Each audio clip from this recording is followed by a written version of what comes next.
Bismillahirrahmanirrahim. Assalamualaikum warahmatullahi wabarakatuh. Oke, selamat pagi anak-anak. Berjumpa lagi sama Ustazah Arisma. Oke, yang kemarin habis PAS kita sempat libur. Nah, kita berjumpa lagi di semester genap. Oke, Ustazah berharap kalian dalam keadaan sehat walafiat. Oke, seperti Ustazah pesan, jangan lupa niatnya. Kita niati karena Allah, kita siap-siap untuk belajar. Kita berdoa semoga pembelajaran pada pagi hari dapat berjalan dengan lancar tanpa ada kekurangan suatu apapun. Oke, jadi berdoa dimulai. Selesai. Oke, Pitagoras. Nah, jadi teorema Pitagoras itu berlaku untuk segitiga siku-siku, gitu ya. Jadi berlakunya untuk segitiga siku-siku. Kalian bisa lihat di sini.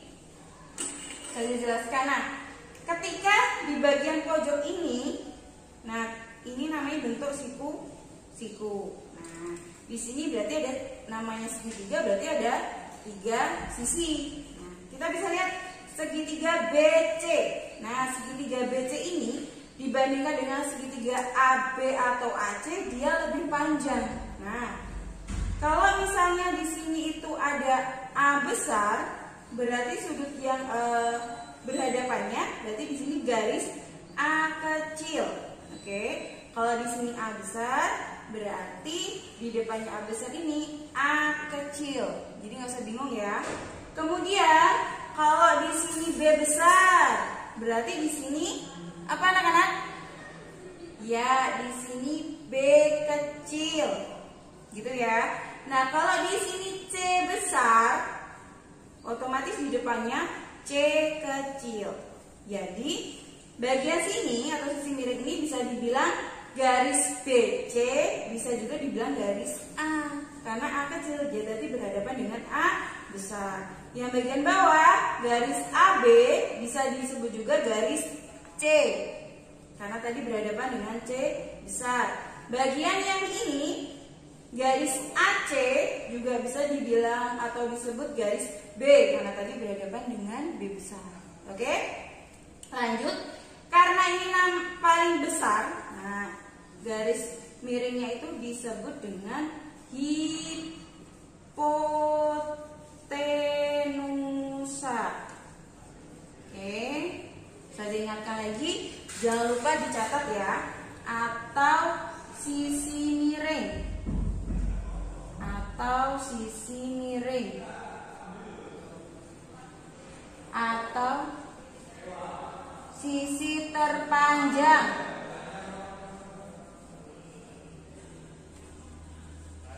Gitu ya. Jadi karena dia itu sisi terpanjang, otomatis nilainya itu lebih banyak daripada garis yang lain. Ingat-ingat. Oh, berarti garis miring itu garis terpanjang atau hipotenusa atau sisi miring ini nilainya lebih banyak daripada garis yang lain. Nah, AB ini disebut sisi siku-siku.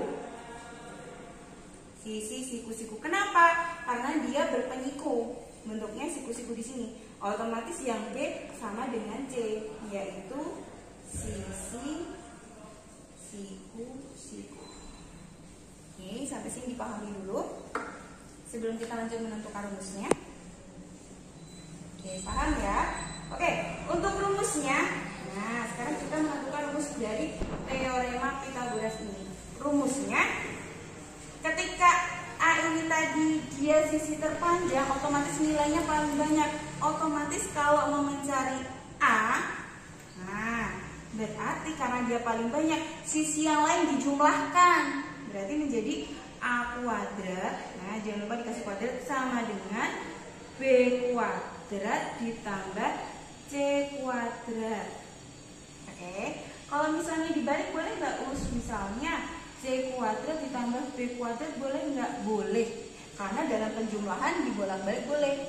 2 tambah 3 itu 5, 3 tambah 2 5, kayak gitu. Hasilnya sama ya, 2 tambah 3 5, 3 tambah 2 juga 5, otomatis boleh dibalik. Nah, sekarang kalau kita mau mencari sisi yang B, berarti caranya gimana kalau mau mencari B? Berarti kita nanti mau mencari B kuadrat sama C kuadrat. Oke, Nah, logikanya kayak gini. Kalau B ini tadi bukan sisi terpanjang, berarti caranya mencari itu sisi yang terpanjang tadi dikurangi sisi yang pendek yang lainnya. Berarti kalau B yang dicari berarti sisi yang terpendek tadi mana? Sisi yang bukan terpanjang berarti C. Nah, berarti kalau mencari B kuadrat, A-nya di depan, karena ini tadi nilainya paling banyak, dikurangi sisi yang nggak terpanjang satunya, yaitu C. Berarti A kuadrat dikurangi C kuadrat. Nah, kalau mau mencari C, berarti yang terpanjang dikurangi yang pendek tadi. Sama aja, berarti A kuadrat dikurangi B kuadrat. Nah, sampai sini kalian pahami. Nah, kalau misalnya nanti pertanyaannya pakai nggak ada C gininya, bisa sama aja dengan seperti ini. Garis mencari BC, berarti BC kuadrat, yang tadi terpanjang, berarti ditambah apa dikurangi? Ditambah, berarti AB kuadrat ditambah AC kuadrat. Boleh dibalik juga, AC kuadrat ditambah AB kuadrat.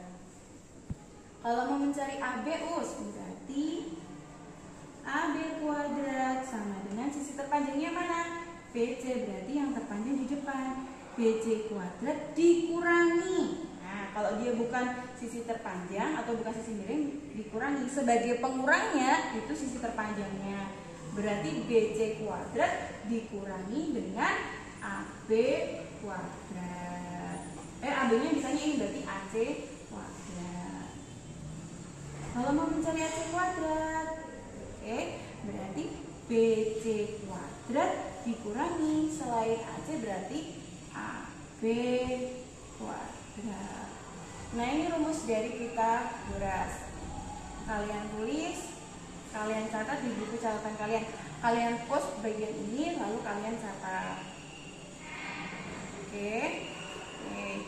Kalau sudah, nah kita langsung ke contoh soalnya. Contoh soalnya seperti ini. Carilah nilai AB. AB ini sisi terpanjang atau bukan? Oh, bukan ya, AB bukan terpanjang. Otomatis kalau mau mencari AB itu sisi yang terpanjang dikurangi sisi yang lain. Berarti walaupun tadi kita misalnya lupa, kita bisa perhatikan atau cermati gambarnya. Oh, kalau AB bukan sisi terpanjang berarti nyarinya dikurangi.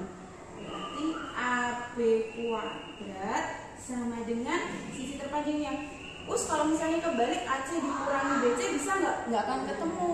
Masa 8 kuadrat dikurangi 10 kuadrat nanti nggak kan? Hasilnya nanti mungkin koma kayak gitu ya. Nah, jadi di sini AB kuadrat sama dengan BC kuadrat dikurangi AC kuadrat. BC-nya berapa? 10. Berarti 10 kuadrat dikurangi AC-nya 8. Berarti 8 kuadrat. Ayo 10 kali 10 berapa? 100. 8 kali 8 64. 100 dikurangi 64 hasilnya 36. Nah, di sini masih AB kuadrat. Biar kuadratnya ini hilang, berarti hasil lawannya dari AB ini di akar. Nah, berarti AB sama dengan akar dari 36. Akar dari 36 itu berapa? 6. Hasilnya diketahui 6. Gitu ya. Oke, itu contoh yang pertama, kalian cermati dulu. Misalnya nanti ada kesulitan bisa WhatsApp Ustazah. Oke. Berikutnya yang kedua, gambarnya seperti ini. Mencari nilai BC. BC sisi terpanjang tidak? Oh iya, BC sisi terpanjang. Seperti tadi, kalau mencari sisi terpanjang berarti dia nilainya paling banyak. Karena tadi hipotenusa ya, berarti sisi yang lain ditambahkan. Berarti BC kuadrat sama dengan AB kuadrat ditambah AC kuadrat. AB tadi berapa? 4 kuadrat ditambah 3 kuadrat. Ingat, pengurangan sama penjumlahannya hati-hati ya, kalian perhatikan gambarnya. 4 kali 4, 16. 3 kali 3, 9. 16 tambah 9, 25.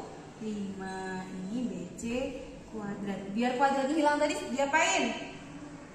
Di akar lawannya. Berarti di sini akar 25. Akar dari 25 yaitu 5. Itu ya, kalian cermati baik-baik hasil-hasilnya. Oke. Kalau misalnya kalian catatnya bisa di-push, terus kalian catat dulu. Oke. Lanjut. Nah, kalau tadi kalian tulis di buku catatan. Nah, ini kalian tulis di buku tugas yang apa ya? Misalnya ini C kuadrat deh. C kuadrat. Nah, saya gini kan tulis itu titik-titik gitu ya. Nah, C kuadrat titik-titik. Berarti kita lanjutin. Oh, berarti kalau mau mencari C itu, oh C itu sisi terpanjang. Kalau sisi terpanjang, caranya sisi yang lain ditambahkan. Berarti di sini hasilnya A kuadrat ditambah B kuadrat. Kalau dibalik boleh, B kuadrat ditambah A kuadrat juga boleh. Ini namanya persamaannya. Jadi nomor 1 tuh kalian mengerjakannya seperti ini, gitu ya. Jadi kalian kerjakan latihan 2 yang nomor 1. Nomor 1 kalian kerjakan. Ada 2 nomor ya. Berikutnya untuk nomor 2. Nah, nomor 2 ini saya kasih contoh yang nomor berapa ini? Berapa ini ya? Oh, yang C. Yang ini saya kasih contoh yang C. Oke. Jadi nanti walaupun gambarnya dibolak-balik seperti apapun, yang penting kalian lihat. Kalau ada seperti ini berarti di sini siku-sikunya. Misalnya, di sini nggak tahu sisi gambarnya yang miring mana ya? Jangan-jangan yang ini. No, cara menentukan yang kalian lihat. Sisi miring itu berhadapan dengan siku-siku. Jadi berhadapan dengan tandanya seperti ini. Seperti ini. Oh, berarti di sini sisi miringnya. Oke. Jadi cara menentukan sisi miring atau sisi terpanjangnya kalau dia berhadapan dengan sisi siku-siku tanda siku-siku seperti ini.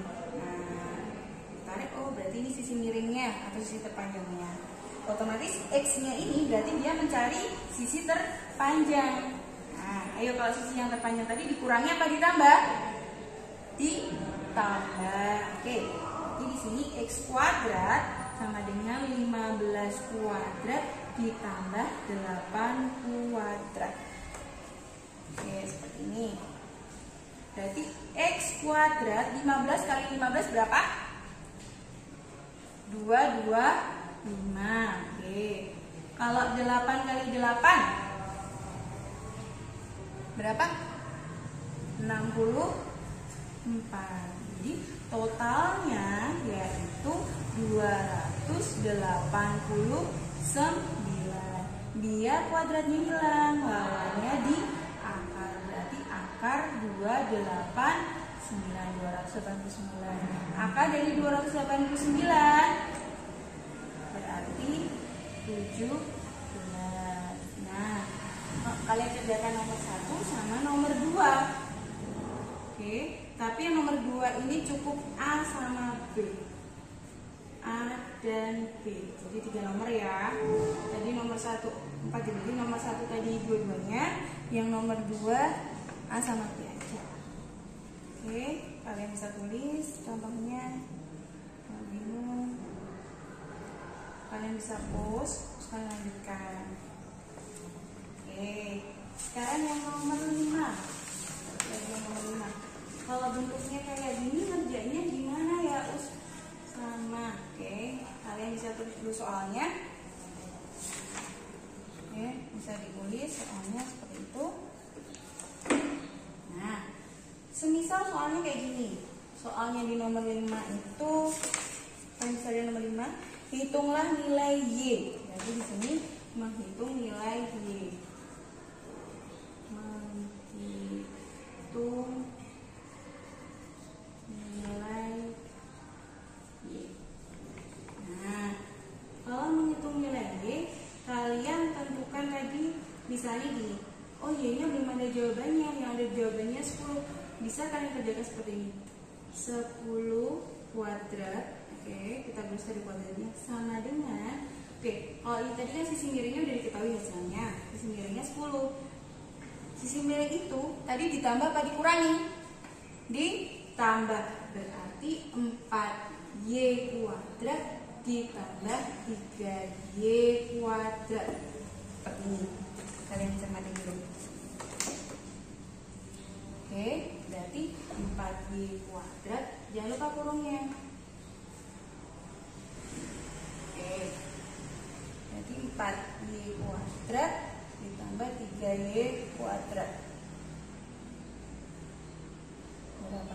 Loh, kenapa kok harus pakai kurung? Nanti kalau misalnya kalian nulisnya cuma 4Y kuadrat, yang kuadrat cuma Y-nya. Padahal di dalam rumus itu yang kuadrat satu anggota ini.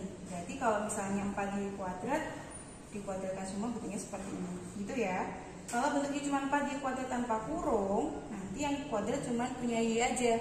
Padahal di sini kuadratnya juga berlaku untuk 4. Oke, sampai di sini 4Y kuadrat, otomatis 4 kali 4 berapa?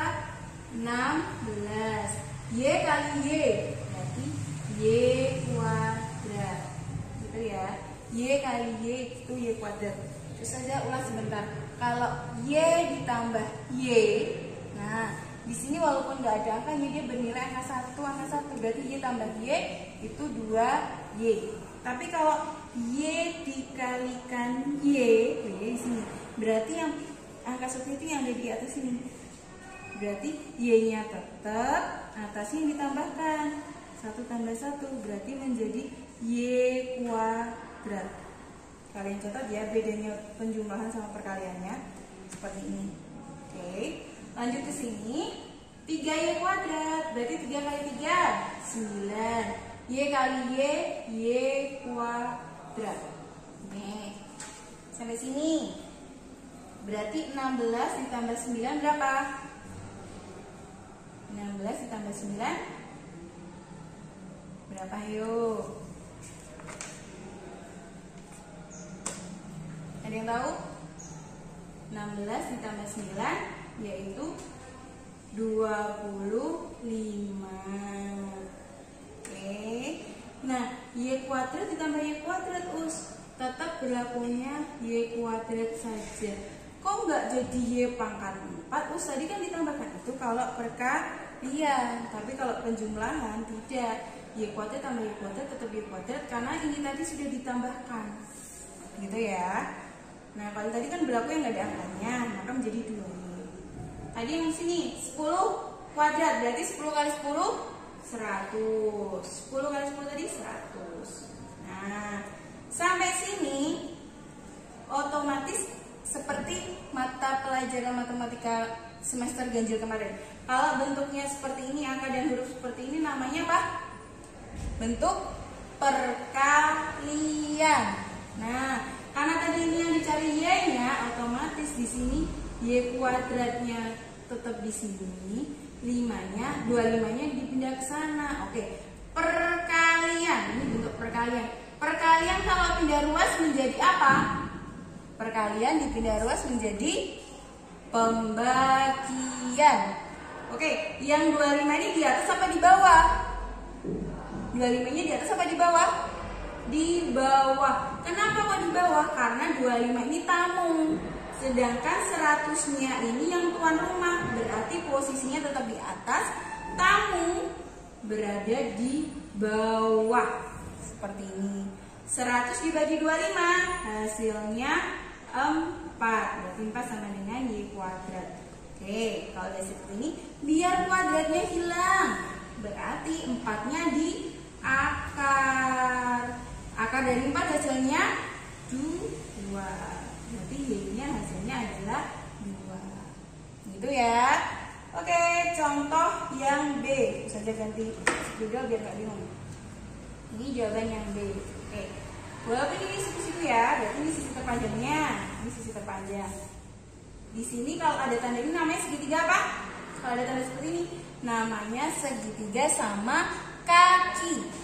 Tapi kalau bentuknya seperti ini, ada tanda seperti ini namanya segitiga sama sisi. Sisinya sama. Kalau segitiga sama sisi berlaku Pitagoras enggak? Berlaku siku-siku enggak? Enggak, gitu ya. Oke, lanjut. Di sini Y sama. Kalau di sini walaupun enggak ada hurufnya, tapi karena tandanya sama berarti di sini juga Y. Gitu ya. Walaupun di sini nggak ada hurufnya, tapi tandanya sama berarti intinya mereka bernilai sama. Oke, sisi miringnya otomatis yang ini karena di depannya tanda siku-siku. Oke, berarti 8 ini hasilnya. So, nulisnya 8 kuadrat sama dengan Y kuadrat ditambah Y kuadrat. Kayak gini ya, jangan lupa kuadratnya. Oke, 8 kali 8 berapa? 64. Nah, ingat lagi nih penjumlahan. Kalau penjumlahan bukan atasnya dijumlah tapi bawahnya.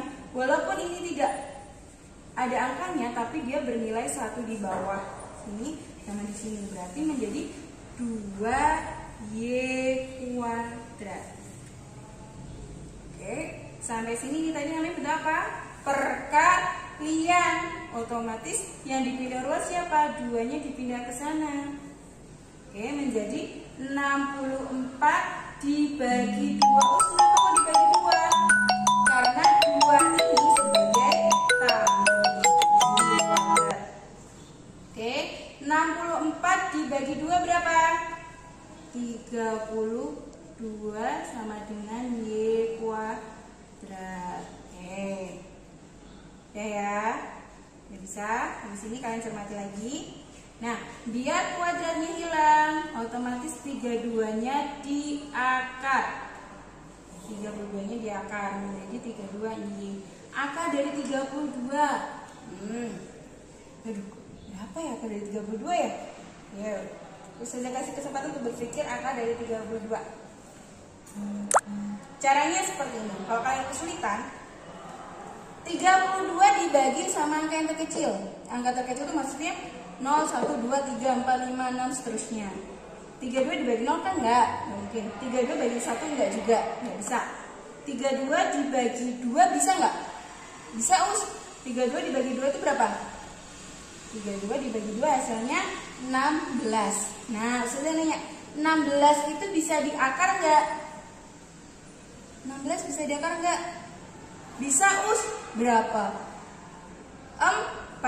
Otomatis bentuknya menjadi tadi dibagi 2 ya, 16 dikali 2 seperti ini.